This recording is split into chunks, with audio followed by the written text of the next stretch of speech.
One of the things I hear a lot is, I'm not ready to sing that. That's too big of repertoire for me. I shouldn't sing that repertoire yet. And then on the other side of it, I hear that repertoire is too small for me, blah, blah, blah, blah, blah. We all have our identities associated with our voice size and the repertoire we sing and the Fach that we sing. And it's one of the things that I feel like really holds people back when they are growing a career, especially in Germany. Because repertoire, and like this goes into auditioning too, repertoire can change for you depending on the size of the theater.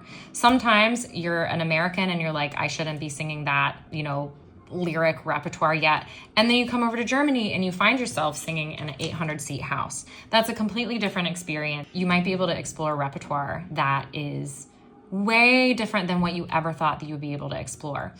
Also, you will not stay, a lot of singers, in my opinion, do not stay in the same Fach over the course of the career. And one of the things that I think that we've missed in the industry is vocal development. And I think we've missed this with women because we prematurely age them out of the industry before understanding the long bow of what a woman's voice and career can do. A woman might start out singing Papagena, Berta, these smaller roles, and then move into like Susanna's and Adina's and some of the Inas. And then from there, they might take on even more, maybe Lucia, maybe they're, coming from the Queen of the Night, and then they develop into a Violetta, and then they take on some of the heavier roles and they end up singing Musetta, but then, 10 years later in their career singing Mimi.